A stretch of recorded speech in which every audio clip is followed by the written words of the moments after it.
Welcome to Season 2, Episode 10, Secret of My Excess. I didn't have a lot of thoughts going into this episode, and now that I've watched the episode, I have too many thoughts, and I don't want to spoil anything or color the intro. So, yeah. Bad friend point is going to Rarity. Spike isn't really in control of himself for most of the episode, so yeah. We start this Spike and Rarity episode with Twilight announcing that she's gonna reshelve everything today. That is not a joke. There's a really cool detail here with her magic where she concentrates to basically program her magic to automatically circle her so she can read and focus on moving individual books. The way she pauses and thinks really hard as the books around her slowly shift and move into the way she wants makes magic feel very mechanical and structured instead of more of a spontaneous thing. Makes them learning magic feel like they're actually learning something instead of just willing it to be, which is a fun detail. Spike distracts Twilight through giggles, causing her to drop a spell, once again demonstrating how important concentration is for some spells, especially ones she seems to program. That aside, how the heck did this book fall with enough force to pierce onto her horn through the spine? Spines are hella thick. If it was just like one of the side page parts, whatever, I could somewhat get it, but this means that horns are like crazy sharp. And I mean, we see Rarity poke Twilight with her horn back in season 1 and it seemed to hurt, but this is like a lot. And Spike's giggling because he has a fire ruby and he's very happy about it. Despite the fact that Twilight has all of the books on the floor except for like the 4 or 5 we saw her put back, the shelves now just also have a lot more books on them than they would. Even in some of the previous shots there were more than the couple books she put on there, but there was only like 1 or 2 more, not a dozen or 2 more. So, you know. They reuse books a lot. This is a lot more understandable and forgiving than Pony reusing, but I figured I should mention it at the very least. There's like a bunch of blue, bunch of pink, bunch of red. And it's not like they're just the same color. Like the design is the exact same for like these blue ones and these red ones. And here's Rarity for the Rarity Spike episode. I am noticing a pattern so far with the 2 rainbow episodes in a row, and now there's 2 Rarity-esque episodes in a row. And I'm kind of scared to look ahead to see if there's like a pattern after episode 11, because I know what episode 11 is, and it's not a favorite of mine, but past that I haven't been paying too close attention. And having watched the episode, it is more of a Spike episode than a Rarity episode. But Rarity is prominent in it, at least in the beginning and end. I guess she doesn't really play too much of a factor in the middle part.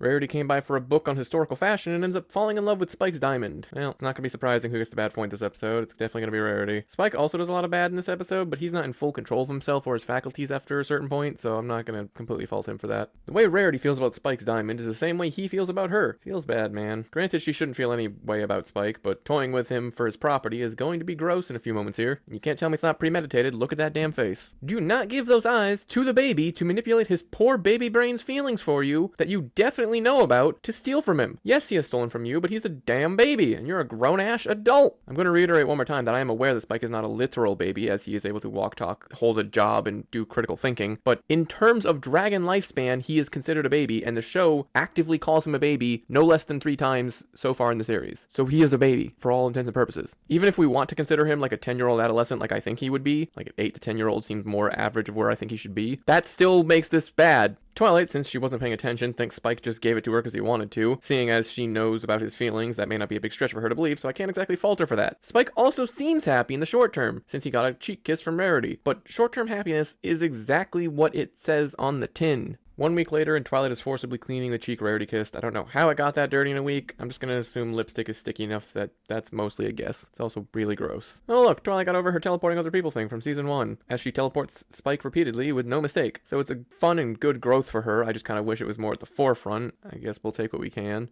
Twilight somehow teleports Pinky to her instead of Spike. I thought magic was like imagination plus science. Did she randomly think of Pinky instead of Spike? Did she get the coordinates wrong for Spike in her panic? What happened here? Is it a joke I'm overblowing? Probably. And they're all here. How cute. Also, Rainbow's gift is just a wait. She wants a swole Spike, same to be honest. But we're gonna have to wait quite a while for anything like that. Spike is apparently confused at the receiving of gifts for his birthday and laments how before his birthday consisted of Twilight giving him a single book. So he's not really used to other presents. Hilarious and mildly sad. That being said, this is his first birthday in Ponyville. Not sure if that means we've officially hit the year mark in Ponyville, or if it's still only been like 8 to 10 months or something. I think we may have already passed the year mark. I feel like I referenced that because of like a Twilight anniversary back of being in Ponyville, because that's when she first arrived. I think they might have had an anniversary for that. Is that a thing? Am I imagining it? Probably. We have had a Twilight birthday episode and now a Spike one, but they left Canterlot on Moon Dancer's birthday, so I don't think it's similar. I don't know where they are comparatively in terms of births. Rarity mentions how thanks to Spike's generosity and totally not emotional manipulation, she decided to give everyone a free cape from her new cape collection. Also, Spike has way more than 5 gifts, seeing as Twilight returned hers. They could be from townsfolk or Celestia or something, but we never see her or told anything like such, so I'm gonna go with they just brought multiple gifts, and we just didn't get to see them actually bring them in. Oh boy, he got a whole lot of nonsense. Yeah, they must have gotten more than one thing each, because the Rainbow football looks like something Rainbow would absolutely get him, but she already showed that she brought a weight. There's also 2 footballs. I can also call them hand eggs if you prefer, if if it's confusing. Also, isn't that just Scootaloo's scooter? Did Scootaloo give him one as a gift? He also ended up with a lot of books anyway, as well as 2 telescopes, and there are 2 badminton rackets, but you kind of need 2 of those to play. Also, this chicken will definitely reappear later. I'll just call it boneless for now. Pretty sure it's this exact same model they use later.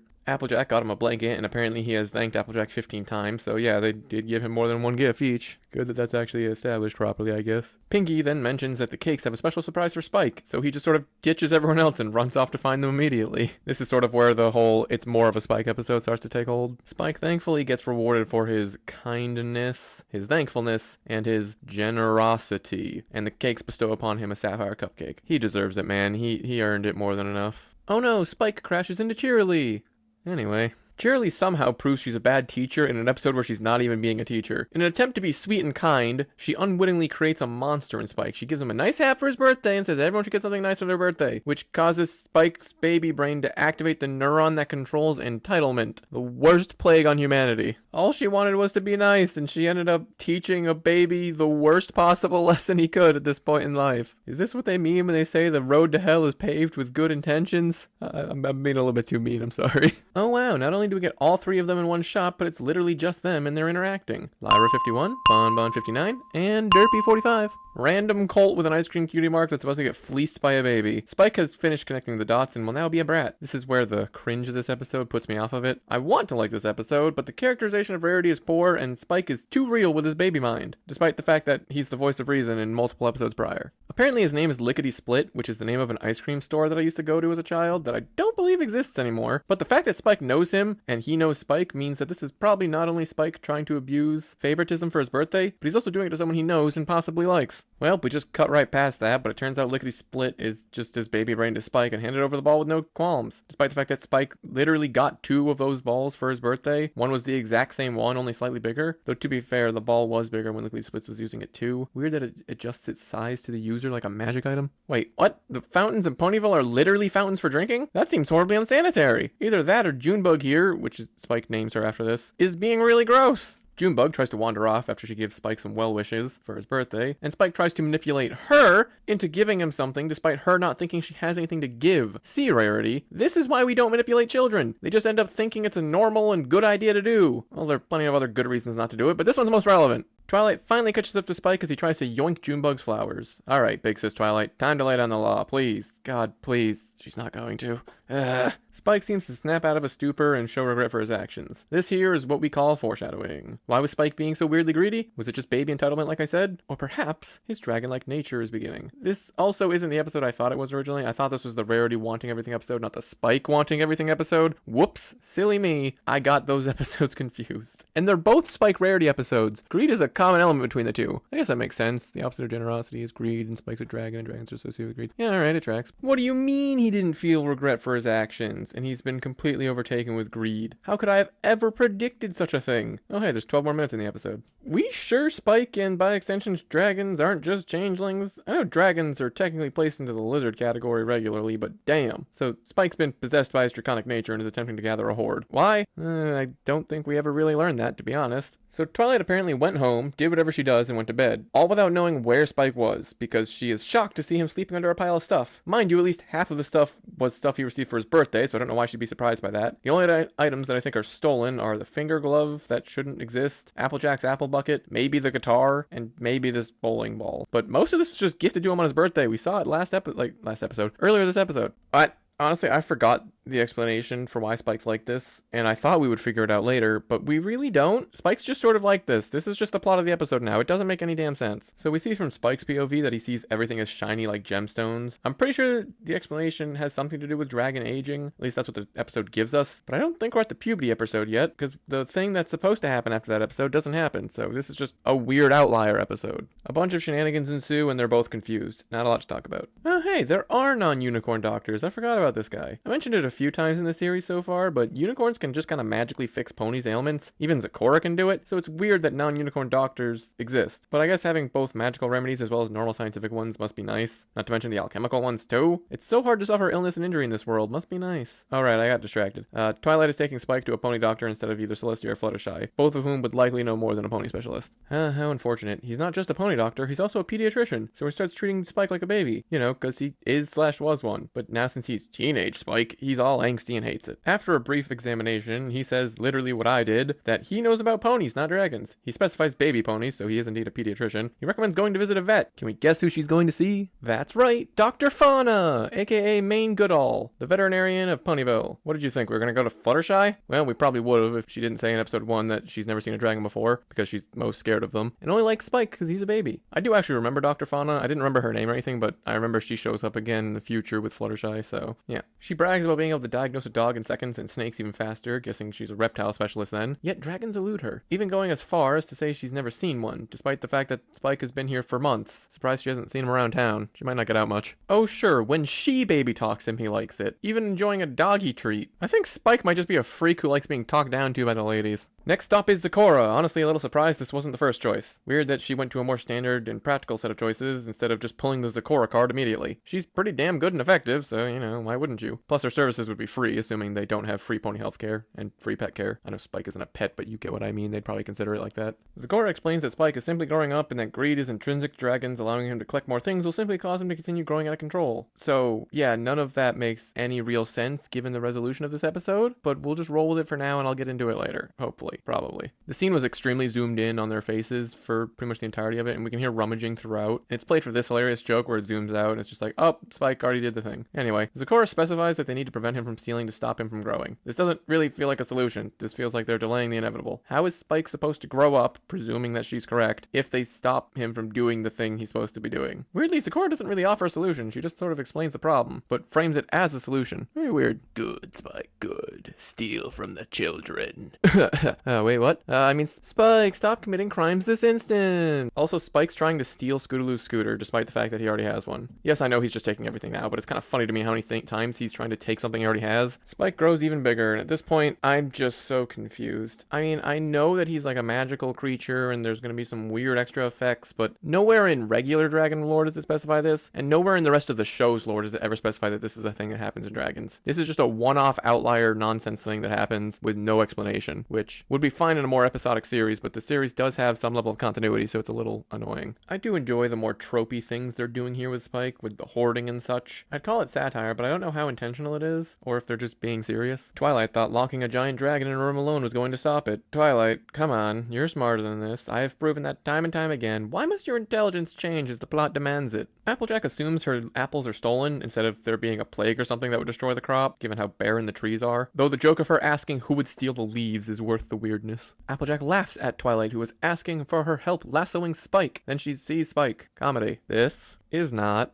lassoing. Yeah, that tracks. Maybe when the stakes are low, all their brain power drops, so they're only competent when the world is at stake. Oh look, Rainbow's just hanging out in the sky to hear the cries for help. Deja vu. So Spike is just stealing from every pony. He stole Fluttershy's chicken coop, which he's using to hold the apples and leaves he stole. And now he's stealing baked goods from Sugar Cube Corner. Not really from Pinkie, but close enough. It's the cakes. Their livelihood is her livelihood. Pinkie Pie claims to be assaulting Spike with cake, which means assault is an actual crime in the pony world, and I feel vindicated for season 1, episode 5. Gilda should be in jail. Well, Spike's even bigger, like Ursa Minor big. Who's gonna pay for these damages? Maybe the cakes have dragon insurance. Pinkie's reacting to things like a normal pony! Who could foresee this? In all actuality, Pinkie lived in the 2nd floor, so her house is just gone. That's pretty messed up. Even Applejack understands this and is just dragging her along to probably take her mind off of it. Well, he took Rarity and now we have a King Kong situation. Wonder if they'll reference it directly. Also, apparently Ponyville has an emergency siren that hasn't been used all this entire time. It also looks kind of new, so it probably is. Spike does the Godzilla roar. Fun. Also, he's extra big now, like 2 Ursa Minor. Spike steals the water tower to put his stuff in. If I had a nickel for every time a giant monster interacted with this water tower, I'd have 2 nickels, which isn't a lot, but it's weird that it's happened twice. So here's a fun gag of Rainbow yelling dragon slurs at Spike to drop Rarity while Fluttershy just quietly requests he put her down. I'm also obviously using slurs in an exaggerated sense. That being said, I've already contemplated ponies being racist back in the racist episode, so maybe... Rainbow yelling, "Oh look, the Wonderbolts!" And I'm sitting here like, they're not gonna do shite. The one problem I have with this entire show, and it's not a unique one, it's in a lot of shows, is how useless every character other than the main characters are. Let characters who are supposed to be competent be competent. Stop making the quote-unquote best flyers in Equestria, the flippin' Air Force of the pony military, into useless jobbers. Yep, they definitely do more King Kong references. Also, in case you're wondering, the Wonderbolts here to save us are the Bee-Stringers. Surprise, Blaze, and Highwinds. That's who we got. Okay, so they're not completely useless. They can shred through spikes, I guess, like its hair, which is impressive and insinuates they could inflict horrible lacerations on him if they felt like it, but Spike's also not fighting back right now. While Spike lays back and aims the water tower at them, they just keep flying straight into it. Like, come on. He lined that up super obviously. Isn't one of the Wonderbolt training exercises to make sharp turns to avoid this exact problem? I'm pretty sure in some of their flying routines, we literally see them do 90-degree turns, so this should not have been a problem. He then traps them on the mountain. They're all dead if a unicorn or earth pony can't get to them in time, because we can hear them buzzing about trying to break out, but they can't do anything. Rarity is, of course, mostly fine with him terrorizing Ponyville and using her as a weapon against her friends, but draws the line with him wrecking her cape, because fashion crimes are worse than war crimes to her. Spike then notices the fire ruby, and it seems to strike a chord with him. What shall happen now? No, seriously, I forget. That being said, Rarity doesn't realize this is Spike, despite the color scheme being a dead ringer, and most of the other dragons being more red, yellow, or black in color scheme. Also, obviously, I do now know what's going to happen, but come on, just go, roll with it. Spike flashes back to him giving the ruby to Rarity. Alright, we have two interpretations here. The generous interpretation and the unkind interpretation. The unkind one is that Rarity successfully manipulates Spike into getting what she wants, but Spike perceives that and everyone else being nice to him as a reward for doing something generous. Potentially saying that manipulating feelings is fine as if you compliment and reward someone after, which is obviously not great. While the generous interpretation is that Spike genuinely wanted to see Rarity happy more than he wanted to eat the gem, and wasn't actually influenced by her at all. And those thoughts of generosity counteract the greed inside him. I'm sorry, but depending on how this episode ends, I'm gonna be upset. I'm gonna be pretty upset. And he returns to normal, for reasons we don't know, and will never be explained whatsoever, or probably referred to again. This trio is watching from afar as Rarity and Spike plummet, yelling for someone to do something, although I also don't believe that Applejack wouldn't just be running to go help. Even if she wouldn't be fast enough, she would at least try, based on what we've seen from her act-first mentality. Either way, last we left Fluttershy and Rainbow, they fell into some water and may have difficulty flying. Never mind, Rainbow's fine. And she grabs Fluttershy. Why? She can carry like 5 ponies. Why would she need the help? They also grab the cape part of Rarity's that was torn off. Also, Fluttershy is somehow keeping up with Rainbow while rushing. Later in the series, the difference between Fluttershy and Rainbow is way more monstrous than the first couple seasons. Fluttershy has kept up with Rainbow twice so far, and sure, the circumstances could be argued to help her out, but even with those circumstances, I don't think later season Rainbow would even be remotely close to Fluttershy. I guess Rainbow is just getting faster and more impressive as the series goes on, and I've already mentioned how that's a possibility and entertain the idea of them just getting physically stronger, even though it's not like a shonen type situation. But this does not feel believable to me. I don't think Rainbow's this slow considering she made fire and has after images. Spike tries to confess his crush to her, but she gives him the classic knowing tearful stare, which only makes her emotional manipulation, both in this episode and previous ones, more upsetting to me. Please tell me she owns up to it. Well, those three are traumatized, but yay, hooray, they survived by the thing just falling off naturally, despite the fact that they were trying to bang up against it. Nope, now she's telling him that he stopped himself. He's a hero to her, which is some bass-ackward logic. Our letter to Celestia is thus, quote, "You might think it feels good to get lots and lots of stuff, but that's not the case, as I've learned that it's truly better to give than to receive, and that kindness and generosity are what lead to true friendship, and that's more valuable than anything in the world." End quote. Good lesson, horrible lesson for it. Though, funnily enough, that means that Fluttershy and Rarity are the best friends.